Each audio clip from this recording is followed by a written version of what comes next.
Hi, I'm Sarah, and this is Wise Mind Stories.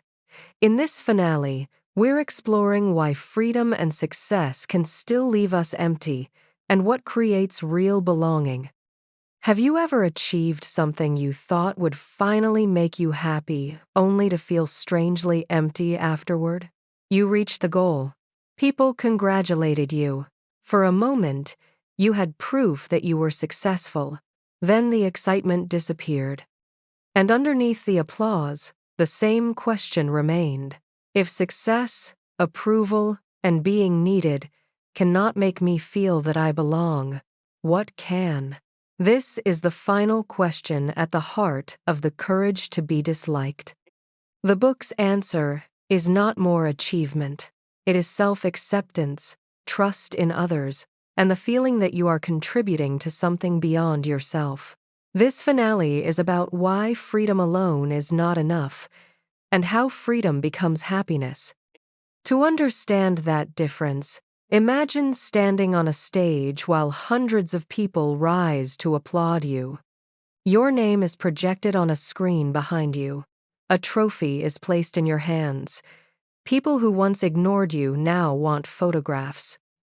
For one perfect minute, you are exactly who you always hoped you would become. Then the lights go out. You return to your hotel room, place the trophy on a desk, and realize there is no one you truly want to call. Not because you know no one, but because everyone in your life has become either a judge, a competitor, or an audience. This is the final problem at the heart of the courage to be disliked.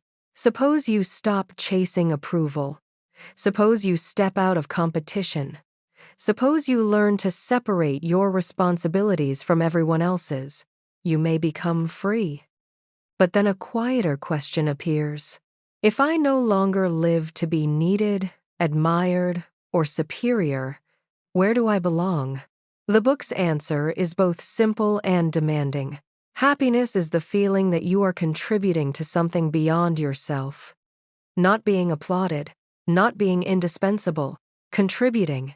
And to understand the difference, let me tell you the story of a man named Noah. Noah was 39 years old when he won the biggest award of his career.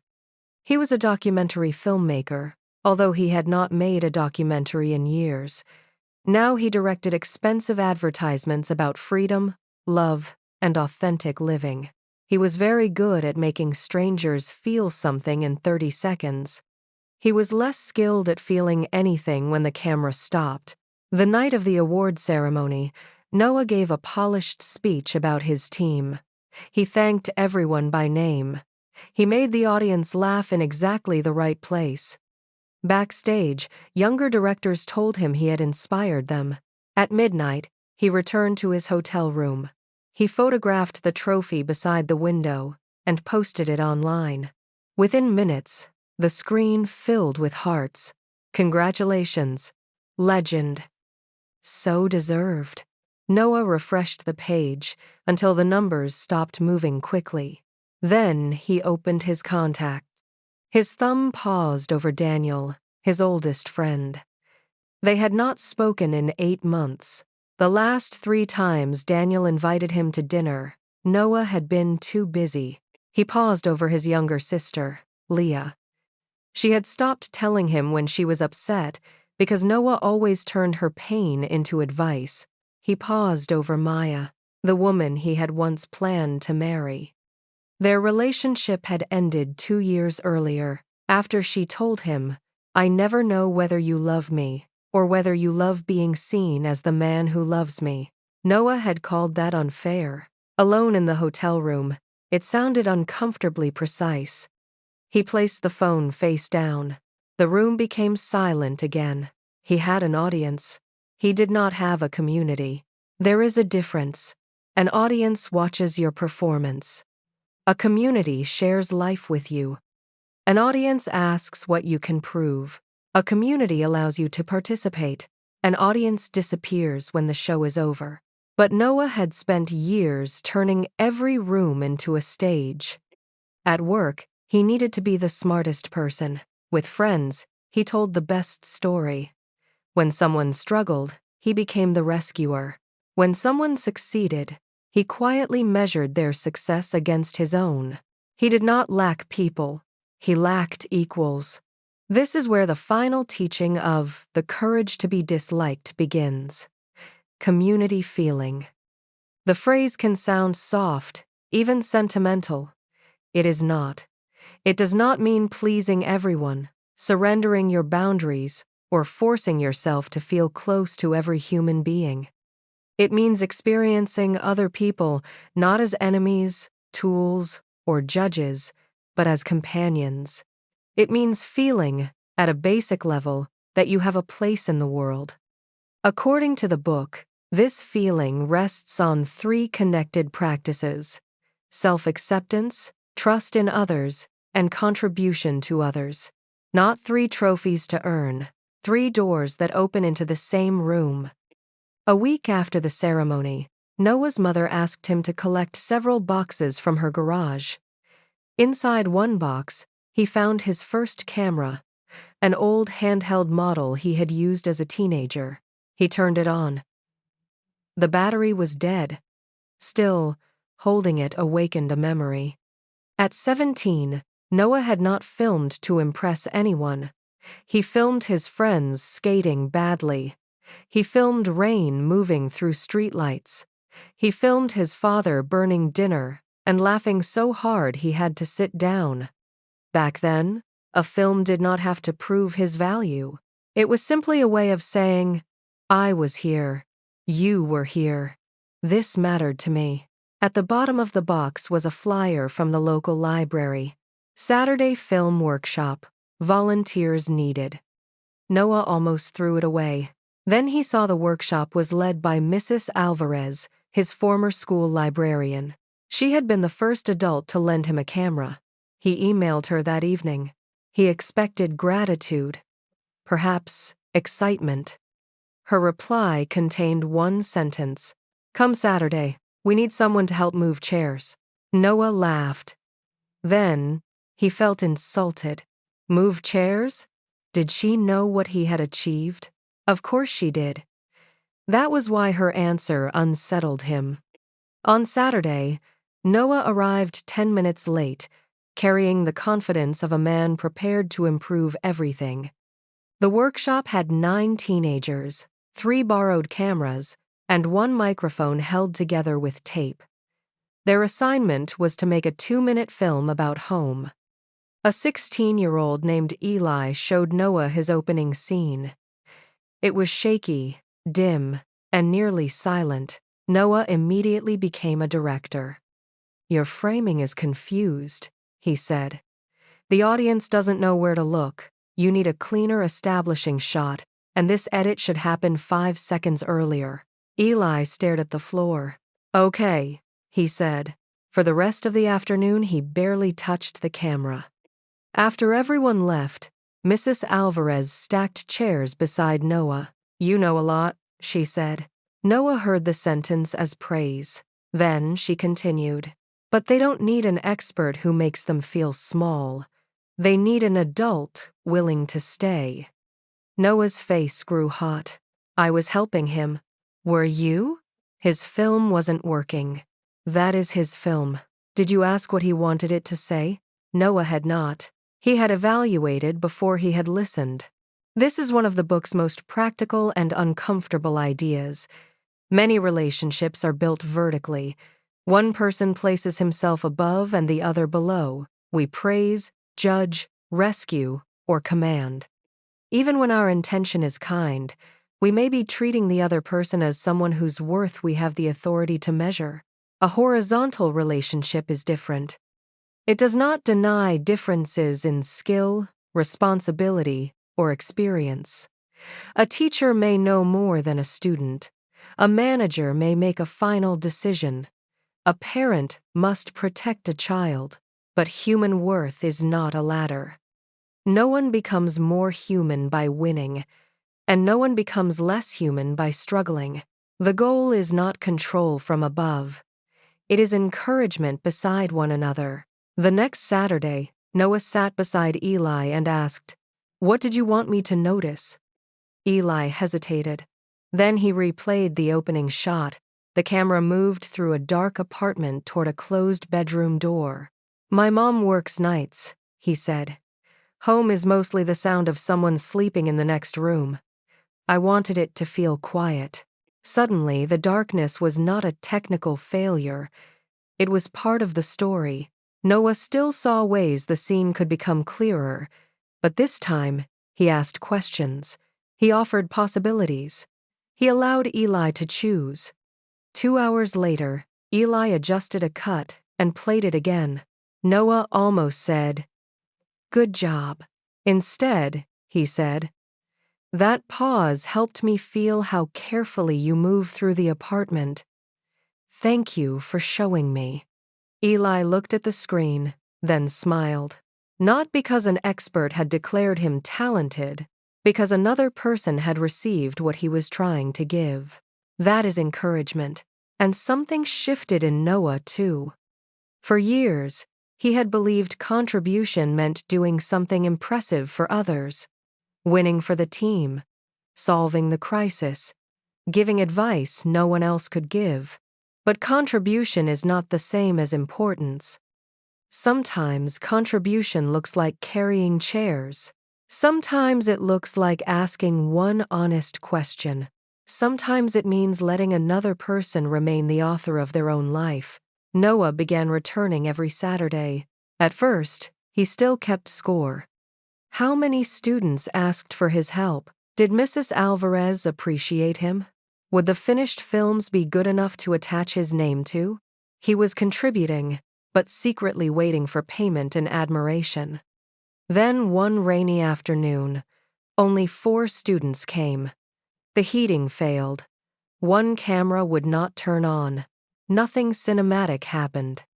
Noah made hot chocolate in paper cups. He found extension cables. He listened as 2 students argued about music. When the workshop ended, they all walked to the bus stop beneath a collection of broken umbrellas. On the way home, Noah noticed that he felt peaceful. No one had praised him. No photograph had been posted. There was no measurable achievement. Yet the afternoon did not feel wasted. For the first time in years, Noah had participated in a moment without trying to own it. Here is the gold line he was beginning to understand. You do not belong because the room cannot survive without you. You belong because you choose to take part in the room. That distinction changes everything.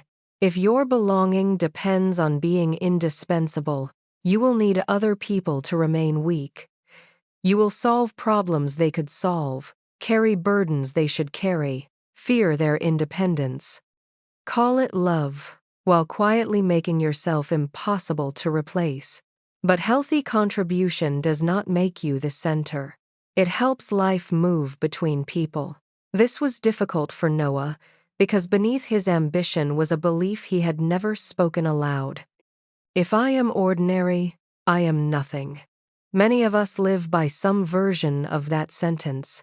We may not need fame, but we need to be the most reliable one, the intelligent one, the wounded one, the generous one, the person with the most unusual life. Even inferiority can become a form of specialness. If I cannot be extraordinary through success, perhaps I can be uniquely unfortunate. Either way, I remain at the center of the picture. The book asks for the courage to be ordinary. Ordinary does not mean mediocre, passive, or without dreams. It means you no longer require superiority as evidence that your life has value. You may create excellent work. You may become wealthy. You may receive applause. But these are outcomes, not permission to exist. Noah confronted this one evening when his agency lost a major account. His team had worked for 6 weeks on the pitch. The client chose a younger director. Noah felt the old panic rise. He opened the winner's portfolio, then his social media page, then an interview calling him the new voice of the industry. The latter appeared immediately. Who was ahead? Who was falling behind? What did this loss say about Noah's worth? He nearly canceled the Saturday workshop. Being seen by teenagers with a failed campaign felt unbearable. But he went. Eli was editing his final film. "Did you win the big job?" he asked. Noah considered pretending. "No," he said. "We lost it." Eli nodded. "That sucks." "It does." Then Eli pointed at the screen. "Can you help me fix the sound?" That was all. Noah was not banished. He was not reduced. His failure did not remove his chair from the room. He had spent his life trying to earn a place no one had taken away. This is self-acceptance. Self-acceptance is not hypnotizing yourself with the claim that you are perfect. It is not saying, "I can do anything," when clearly no one can. It is seeing what is true without turning it into a final verdict. I lost this opportunity. I am jealous. I am afraid. I have strengths, and I have limitations. These are facts I can begin from. They are not proof that I am worthless. Self-affirmation says, "I must be amazing." Self-acceptance says, "This is where I am. What can I do from here?" But self-acceptance alone is not enough. To belong, Noah also had to trust other people. Trust does not mean assuming no one will ever hurt you. That would not be trust. It would be a fantasy contract the world never signed. Trust means relating without demanding a guarantee first. It means allowing another person to be responsible for what they do with your openness. The separation of tasks from the previous episode still matters. If someone betrays your trust, that choice belongs to them. You decide what boundary follows. Trust is not permission for repeated abuse. But if you refuse all trust until betrayal becomes impossible, intimacy becomes impossible too. One Thursday night, Noah finally called Daniel. Daniel answered after 6 rings. "Hey," he said cautiously. Noah almost made a joke. He almost mentioned the award. He almost explained how busy he had been. Instead, he said, "I've been a bad friend, and I've been lonely." There was a long silence. Noah could not control what came next. That was the frightening part. Daniel could reject him, mock him, punish him. Trust required Noah to place one honest sentence into another person's hands. Finally, Daniel exhaled. "I've been angry with you," he said. "But I've missed you too." They met for breakfast on Sunday. The conversation was not magically healed. Daniel told Noah exactly how exhausting it had been to feel like a supporting character in Noah's life. Noah defended himself twice, noticed it, and stopped. They did not return to the past. They began a new relationship in the present. Self-acceptance, trust in others, contribution to others. The book presents these not as separate steps on a staircase, but as a connected whole. When I accept myself, I no longer need to hide behind superiority. When I see others as companions rather than enemies, I can risk trust. When I trust others, I can contribute without trying to control them. And when I experience myself as contributing, I can feel that I have value without needing to be above anyone. The circle strengthens itself. There is one important warning here. The feeling of contribution does not require public confirmation. If you can only believe you contributed after someone thanks you, you have placed your freedom back in their hands. You can offer care. You cannot command gratitude. You can do honest work. You cannot control whether it is celebrated. You can participate in a community. You cannot force every member to understand you. Contribution is a choice in your task. Recognition is in someone else's.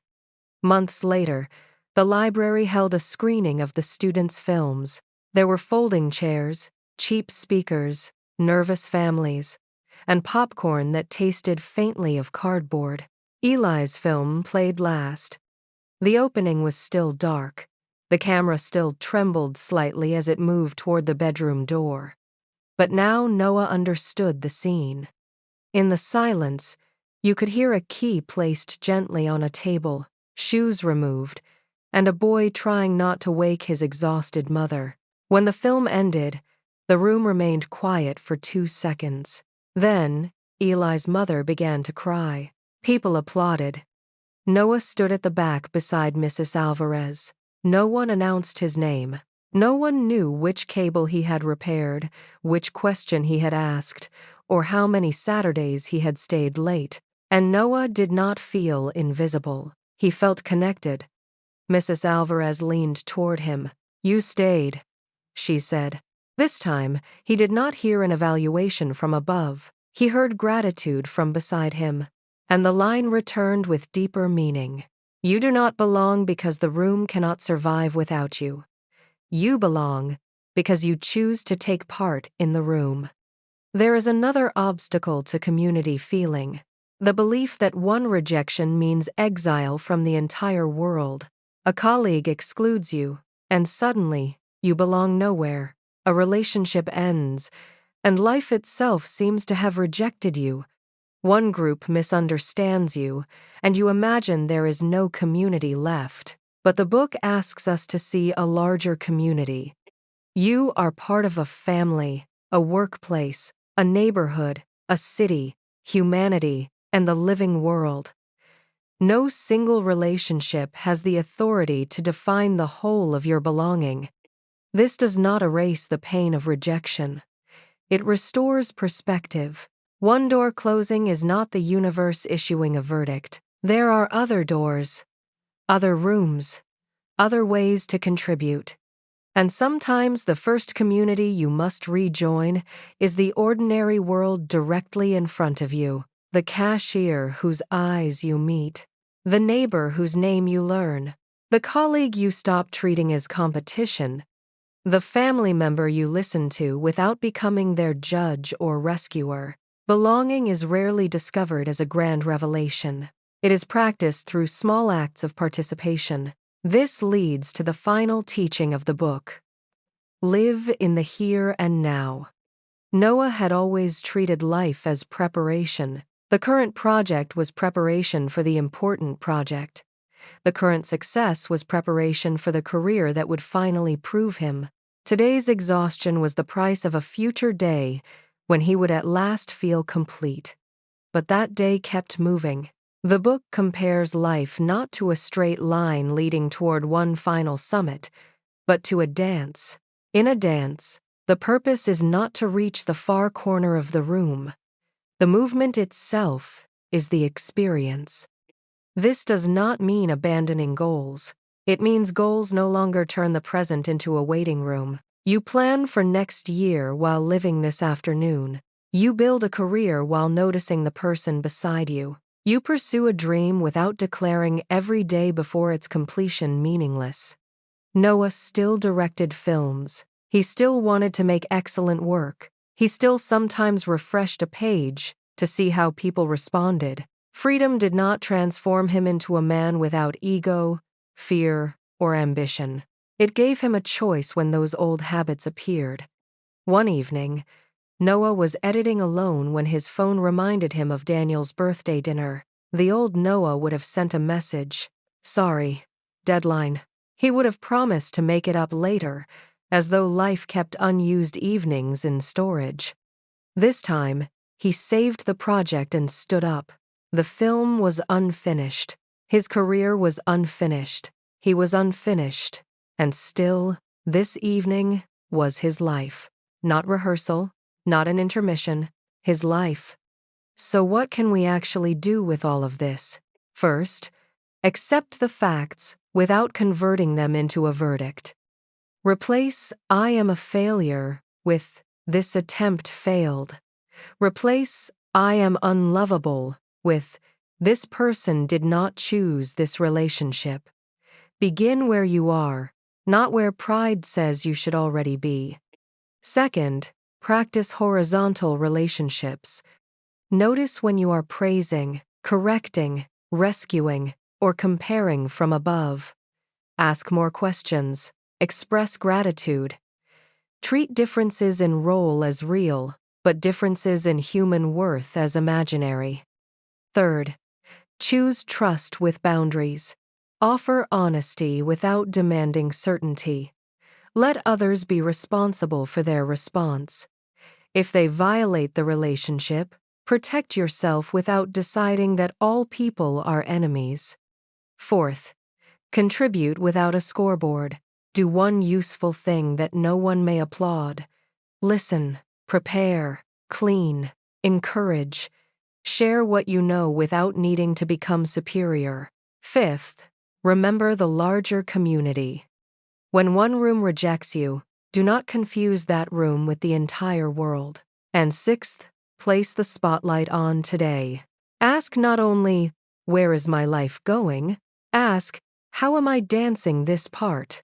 Because the future is not where life eventually begins. Life is happening while you are trying to become worthy of it. We began this series with a frightening idea. Freedom includes the possibility of being disliked. In the first episode, we learned that living for approval turns your life into someone else's task. In the second, we stepped off the ladder of comparison and saw that other people do not have to be rivals. In the third, we separated tasks. We learned to stop carrying what belongs to others and to stop handing them responsibility for our choices. But freedom was never meant to end in isolation. That is why this final lesson matters. You release approval so that love can become honest. You leave competition so that people can become companions. You separate tasks so that connection can exist without control. And you contribute, not to purchase your worth, but to experience the worth that appears when you participate in life. The courage to be disliked is not the courage to stop caring about people. It is the courage to care without surrendering yourself. It is not the courage to stand alone forever. It is the courage to stand beside others without climbing above them or kneeling below them. It is not a rejection of belonging. It is the beginning of belonging without chains. At the end of the library screening, everyone folded the chairs and swept popcorn from the floor. Eli left with his mother. Mrs. Alvarez turned off the projector. Noah carried the old cameras into a cabinet. Outside, rain had begun to fall. For a moment, he stood alone in the dark room. Years earlier, that silence would have frightened him. He would have reached for his phone, searched for proof, and asked the world to tell him that the evening had mattered. Now he looked at the empty chairs and knew. He had not been the star. He had not been indispensable. He had been there. Others had been there. They had made something together. That was enough. Maybe happiness is not the moment everyone finally approves of you. Maybe it is the moment you no longer need approval in order to participate. Maybe meaning is not hidden at the end of a perfect life, waiting to be discovered. Maybe meaning is something you give to this unfinished life through the way you live this unfinished day. You are not required to become extraordinary before you may belong. You are not required to be needed before you may have value. And you are not required to complete your life before you begin living it. Accept yourself. Trust courageously. Contribute freely. Meet others as equals. And dance, as fully as you can, in the light that is here now. The room is not waiting for a hero. It is waiting for you to take part.